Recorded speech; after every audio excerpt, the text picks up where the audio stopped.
desde el ojo hasta el papel, y sordas palabras que conspiran incesantes contra mí, me llevan preso ante ti, sin argumentos, sin sentencias, sin oír.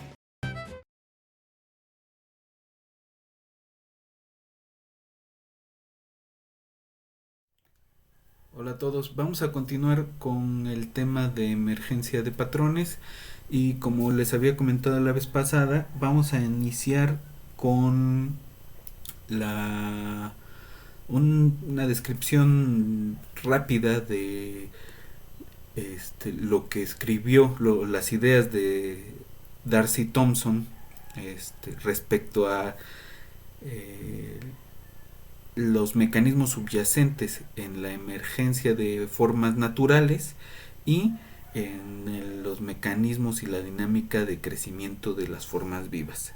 Entonces, empezamos.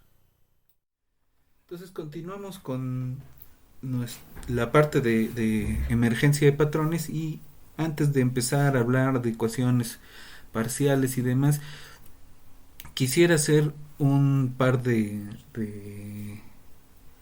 observaciones y de ideas acerca de el problema de describir o bien entender los fenómenos de crecimiento y de desarrollo en biología.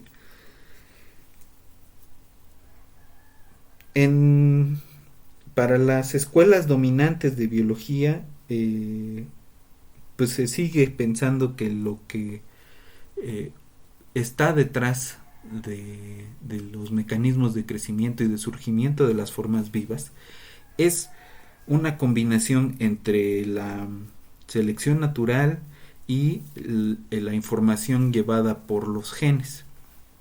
Esto después del desarrollo rapidísimo de la biología molecular durante el siglo XX, la última mitad del siglo XX.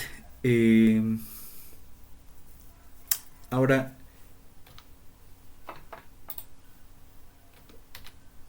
mucho se ha dicho sobre esas ideas porque se fundan, son escuelas que se fundan sobre el principio de que las cosas ocurren por una cadena de casualidades más o menos larga. Las frases son muchas, pero en el fondo es la negativa de quererse adoptar las herramientas que ya desarrollaron la física y la química, las herramientas matemáticas para abordar esos sistemas naturales también como al menos en el fondo deterministas. Entonces el azar juega chueco en la explicación, en la comprensión de los fenómenos. Muy temprano en la historia, todavía en el siglo XVIII, Darcy Thompson, naturalista inglés, desafió estas ideas de que las cosas pasan quién sabe por qué y de formas más o menos extraordinarias, con ideas bastante sencillas, y es que detrás de las funciones que podemos atribuirle a las cosas vivas hay estructuras que fundamentalmente corresponden a leyes de la física y de la química y que tienen descripciones matemáticas claras. Entonces, la filosofía de Darcy Thompson sobre los seres vivos se fundamenta en dos puntos. Lo primero es que las leyes de las ciencias físicas se aplican a los organismos. Es decir, si seguimos esta idea de que las cosas siguen ciertas leyes y ciertos principios que podemos más o menos describir con matemáticas, entonces los organismos vivos no tendrían por qué escapar a esas restricciones y a esas leyes. Y la segunda es que justo los organismos no hacen cosa alguna que contravenga aquellas leyes, es decir, las cosas no ocurren en esencia al azar, solamente que no conocemos las causas, ni hemos dilucidado completamente la dinámica de estos sistemas vivos. Él hizo muchísimo trabajo, era uno de esos hombres, D'Arcy Thompson, que cubrió varias esferas del pensamiento y tiene un libro muy interesante que es acerca del crecimiento y la forma. Hay varias ediciones de ese libro, en algunas se han mochado parte del texto que se considera anacrónico, ¿no? Partes anacrónicas del texto, y hay por ahí ediciones completas, o más o menos completas. Digo que si se quieren revisar, pues es un buen ejercicio académico, ¿no? Pero es un libro bastante largo y bastante interesante, donde trata de dilucidar algunos aspectos fundamentales de por qué los seres vivos exhiben ciertas formas particulares, ¿no? Por qué se ven los organismos jóvenes como los organismos grandes pero en chiquito, ¿no? ¿Por qué se ven organismos de especies parecidas tan parecidas, ¿no? ¿Cuál es la geometría detrás de las formas vivas, ¿no? Entonces él aplica cosas de la geometría y de la física, argumentos de la geometría y de la física de su tiempo. Es decir, era una persona que no solo estaba preocupado por el estudio de los seres vivos, encerrado en los métodos que tienen esos estudiosos, sino que además abordó concienzudamente el estudio de la física y de la matemática, que en su momento eran las ideas más avanzadas en esos campos, para tratar de aplicarlo al estudio de los seres vivos. No como una extracción de las herramientas pues con calzador, ¿no? Sino como un principio filosófico de que son las mismas leyes equivalentes para toda la materia, incluyendo la materia viva. Entonces, hay una diferencia grande entre describir y comprender.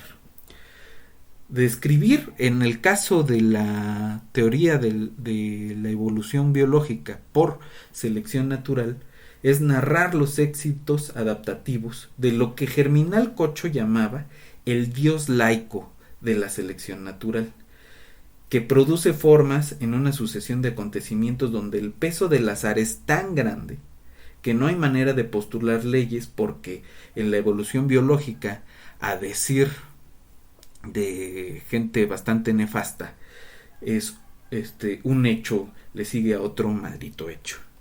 Ahora, comprender, por otro lado, es aproximarse a la morfogénesis, al surgimiento de las formas vivas, como un proceso inteligible que podemos no solo describir sino entender, limitado por las leyes de la física y la química, que rigen el comportamiento de toda materia. Esto se produce con procesos endógenos y autónomos. Produce todas las formas presentes en la naturaleza, y en particular formas orgánicas, sin la necesidad de recurrir a la idea de que los procesos naturales son resultado de una inmensa cadena de casualidades de la que puede derivarse lo que sea.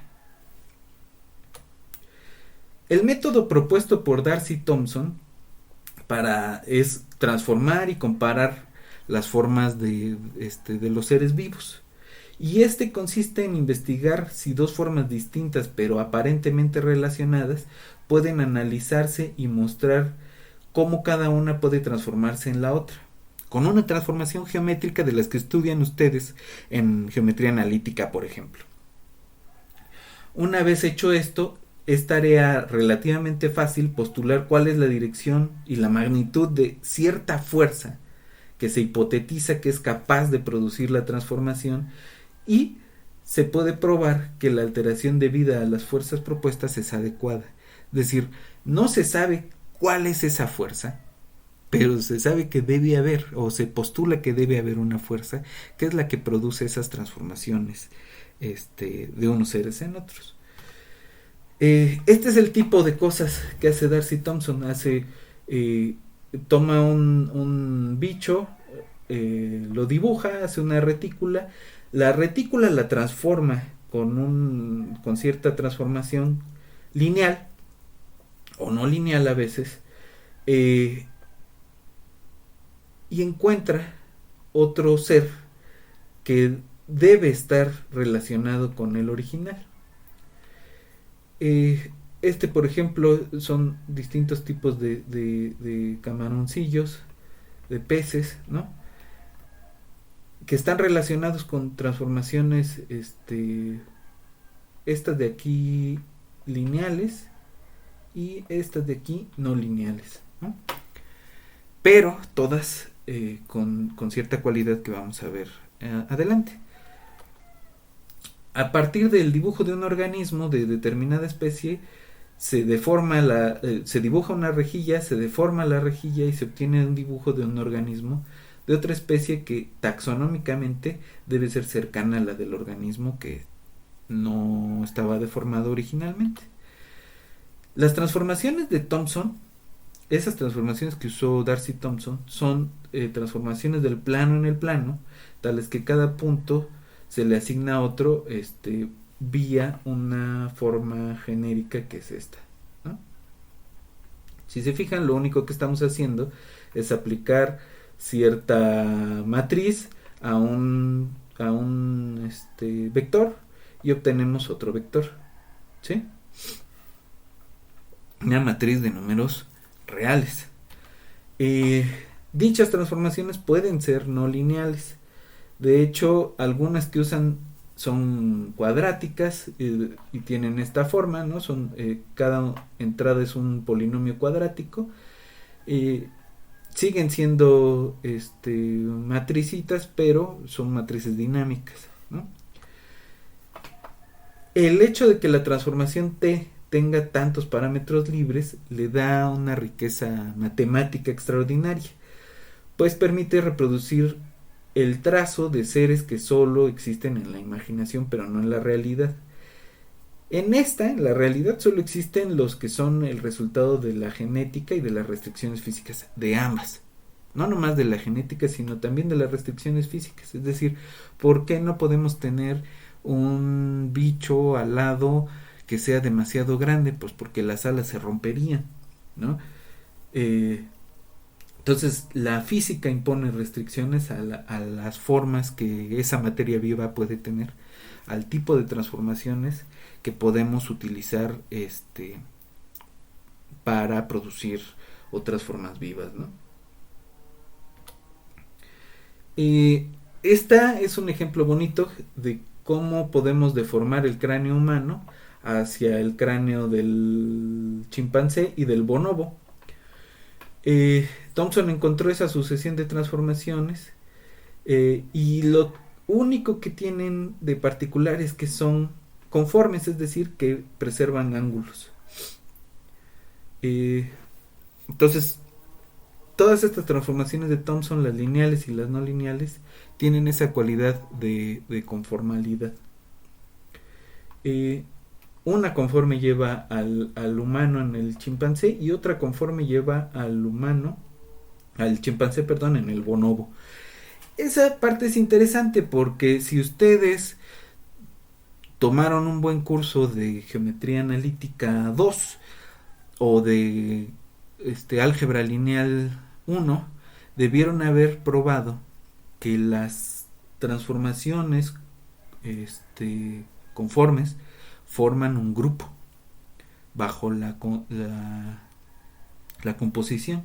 Entonces lo que está pasando aquí es que hay una composición de dos conformes que llevan al humano en el bonobo y por tanto debería estar relacionado en cuanto a su forma.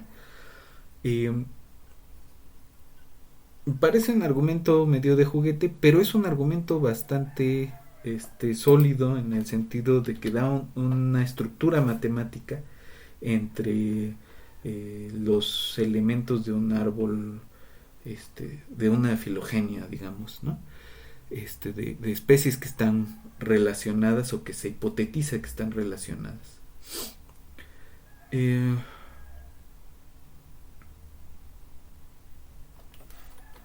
Entonces, ¿de qué van estas transformaciones conformes? Pues supongamos que tenemos dos curvitas en el plano C1 y C2. Estas se intersecan en un punto o en varios cuando pensamos en una retícula cuadrada. Gamma es el menor ángulo formado entre las tangentes en P a C1 y C2. Si llamamos Q al transformado de P y T de C1 y T de C2 a los transformados respectivos de C1 y C2, lo que vamos a tener es que Q es la intersección de T de C1 y T de C2. Siempre que T se porte bien, que sea que lleve espacios lineales en espacios lineales.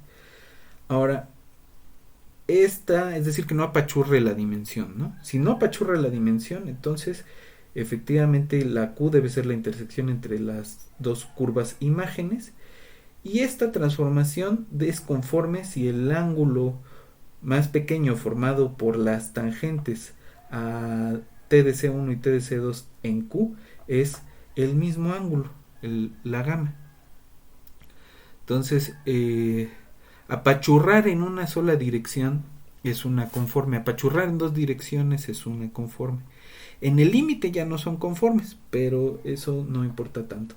Entonces, la idea en el fondo es esta: tenemos una retícula cuadrada que es el punto de partida de Darcy-Thompson, aplica una conforme y la transforma en otra rejilla de otra cualidad, y las cosas que estaban dibujadas acá adentro se deforman también. Entonces, si hay una deformación conforme, dice Thompson, deben ser especies relacionadas. Entonces es un argumento bien pegador, que sigue a uno de los argumentos que se usaron en su momento para defender y también para denostar a la teoría darwinista de la selección natural, ¿no? Ahora, ojo, no está únicamente en los genes. Para los neodarwinianos, como mucha de la fauna académica que hay en la Facultad de Ciencias, las formas orgánicas son el resultado de la herencia y todo está determinado por la genética a nivel molecular, no hay nada más. Para los estructuralistas, la selección natural no explica el origen de las formas biológicas. La explicación se encuentra en los procesos físicos subyacentes, en las restricciones estructurales. Los genes no actúan solos, están gobernados por leyes físico-químicas, las cuales limitan estrictamente qué formas y qué morfologías son posibles. Por eso no vamos a ver en el sentido estricto monstruos en el mundo, en la vida cotidiana, ¿no? Los genes sí son responsables de producir proteínas y responsables de producir en última instancia las estructuras o las formas, pero la dinámica de estos genes no es aleatoria, sigue ciertas restricciones físicas y químicas. En este curso somos partidarios de la filosofía que Pedro Miramontes llama el estructuralismo dinámico. En un escrito de hace varios años hace él una especie de manifiesto y dice: nosotros estudiamos sistemas complejos y somos estructuralistas dinámicos. Estructuralistas porque pensamos que primero van las estructuras de la materia y luego la función que éstas puedan tener. Y dinámicos porque privilegiamos el proceso antes que los objetos. Es decir, cómo ocurren las cosas antes de quiénes están involucrados y qué hicieron antes. La historia entonces no es una sucesión la historia natural. No es una sucesión de anécdotas para ser relatadas, como lo hace el neodarwinismo todavía. Si algo podemos hacer para comprenderla, la historia social, la historia humana, la historia natural, es buscar en ella la dinámica y de la dinámica deducir las estructuras. Entonces, esto sirva de introducción para ver en las siguientes clases, primero una discusión sobre las matemáticas del crecimiento orgánico, desde leyes alométricas hasta cosas un poquito más interesantes. Vamos a después continuar con sistemas de reacción-difusión, quimiotaxis y mecanismos de Turing. Y vamos a terminar con un poco de fractalidad en sistemas biológicos. Leyes de potencia y ese tipo de cosas. Entonces, continuamos la siguiente clase. Nos vemos.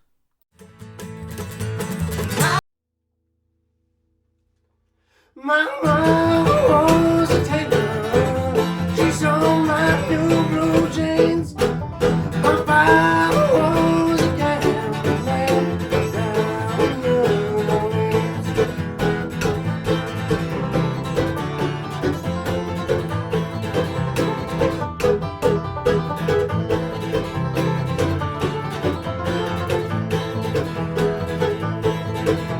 The only thing a gambler needs is a suitcase and a trunk. The only time